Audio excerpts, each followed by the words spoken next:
Kami di kandang ini, kami pertama dengan generasi pertama yaitu jenis ayam joper. Seperti yang saudara saksikan ini, sekitar ini umur ayam ini kurang lebih 3,5 bulan dengan jumlah yang banyak. Kemudian sekarang kami tinggal sekitar 20 ekor karena kami jual dari mulai DOC itu kami selalu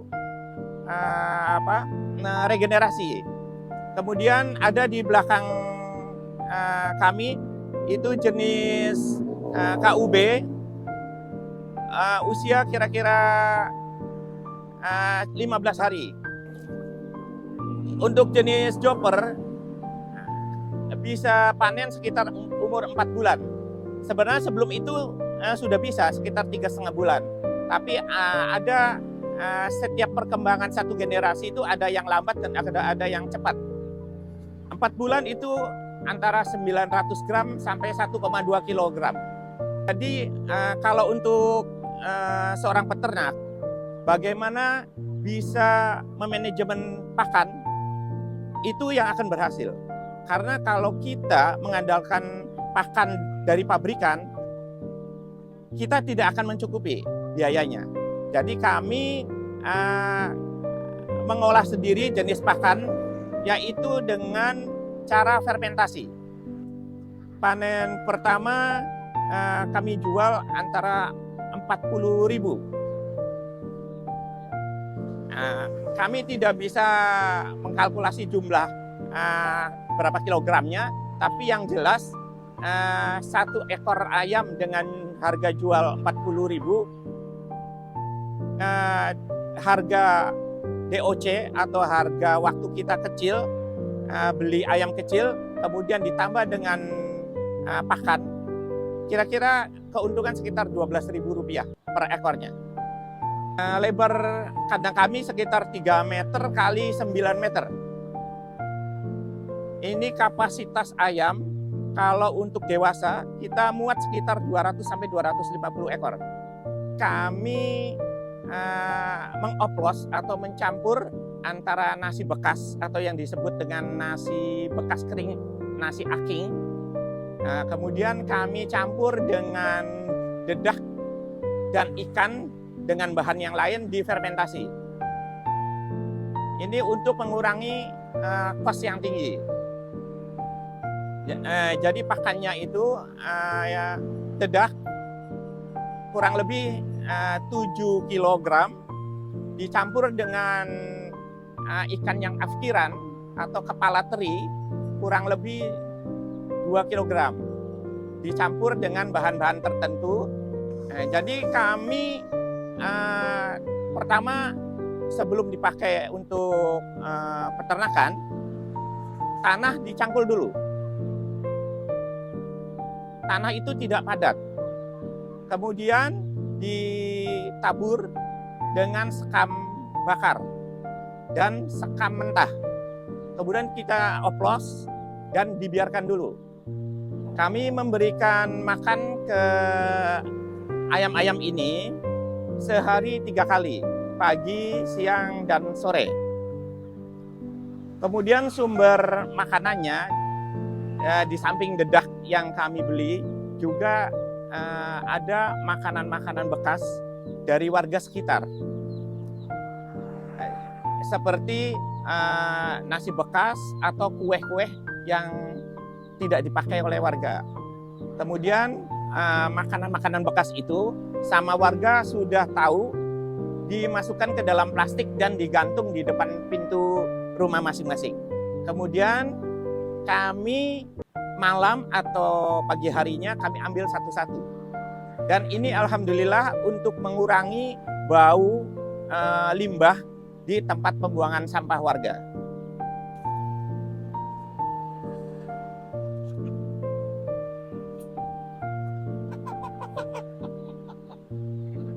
Jadi saudara, ini sekarang ayam ini sudah cukup untuk dijual, layak untuk dijual. Ini usianya kurang lebih 3,5 bulan.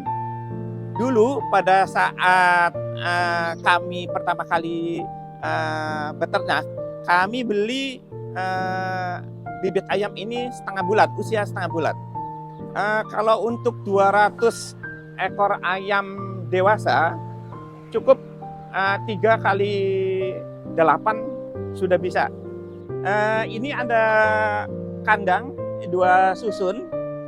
Kandang ini sengaja kami bikin ada 2 tempat. Jadi yang ayam yang di tanah dan ayam yang di kandang. Ayam yang di kandang ini adalah ayam yang sudah 1 generasi tapi pertumbuhannya lebih cepat supaya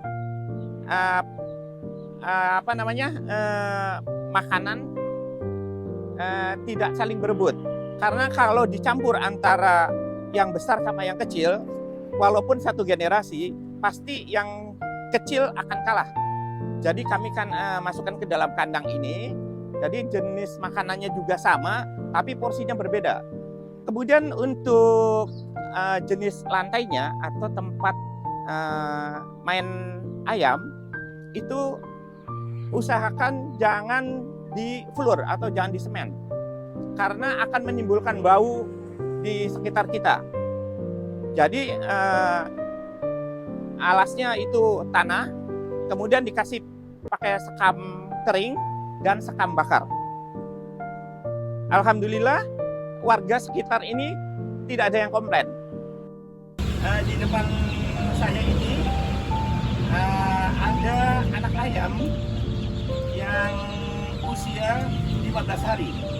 Kami mengambil dari penjual itu usia 4 hari atau DOC. Ini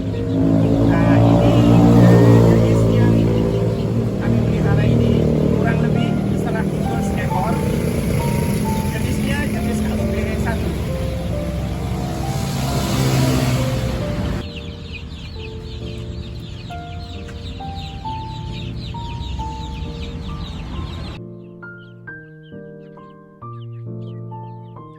Ini asal muasal terbentuknya kandang.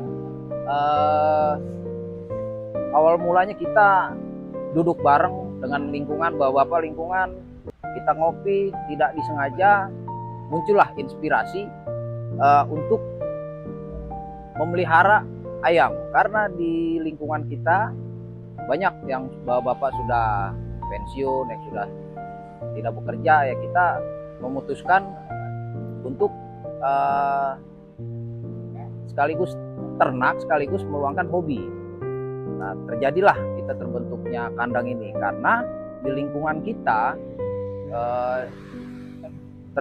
sebelum terjadinya kandang itu banyak orang yang sembarangan membuang sampah, macam-macam sampah, sampah bangkai, sampah alat-alat kesehatan, macam-macam lah. Bahkan sampai ada kasur-kasur yang bekas, entah siapa yang membuang.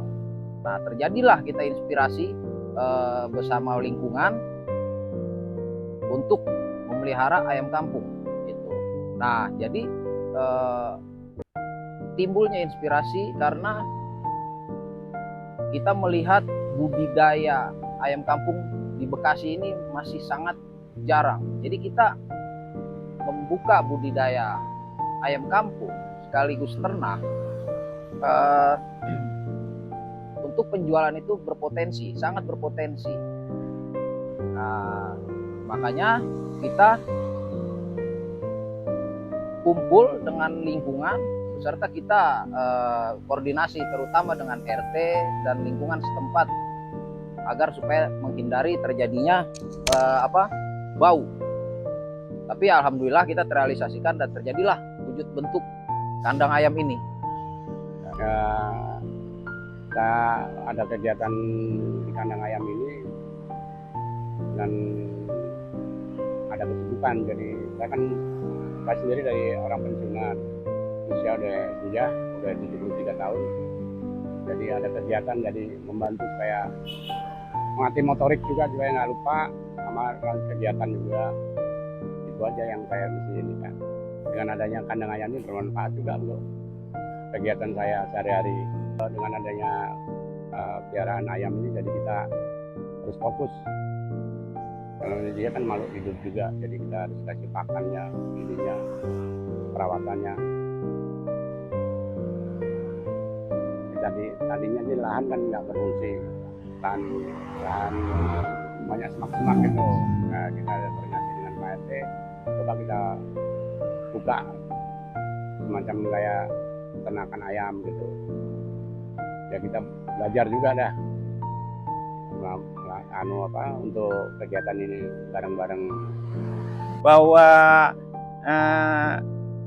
keberhasilan seorang peternak itu kuncinya bukan hanya ada di pakan, tapi juga faktor-faktor yang lain. Tapi faktor pakan adalah faktor dominan. Di mana seorang peternak bisa memanajemen pakan, di situ peternak itu akan berhasil. Seperti yang saya sampaikan sebelumnya, bahwa kami melakukan rekayasa jenis pakan berupa fermentasi, yang ada beberapa bahan yang kami siapkan di sini, seperti Yakult,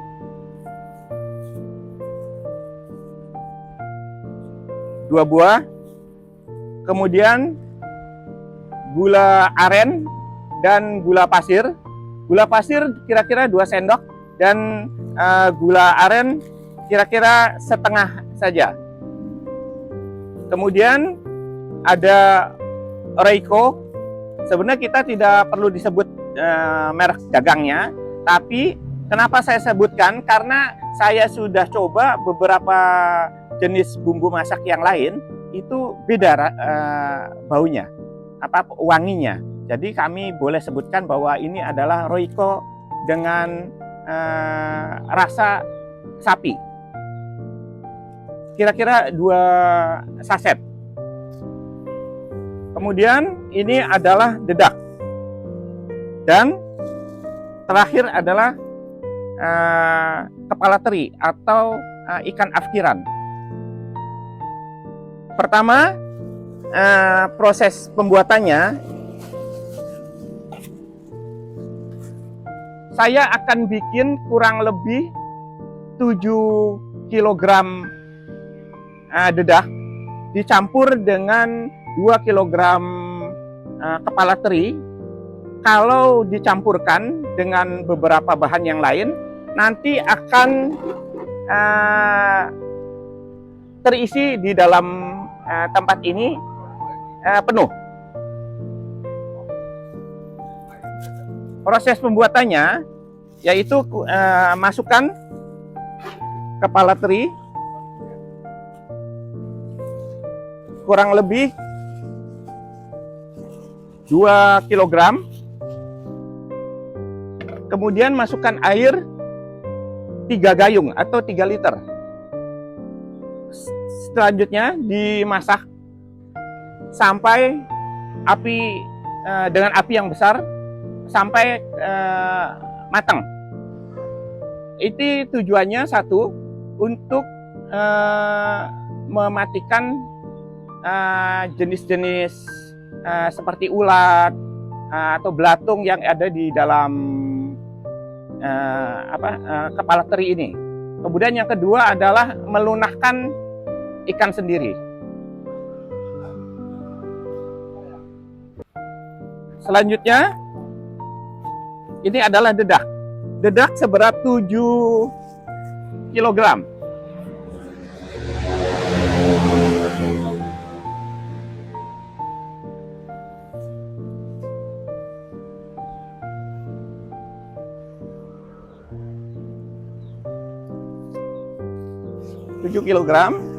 Kemudian masukkan jenis bahan-bahan ini ke dalam satu wadah air.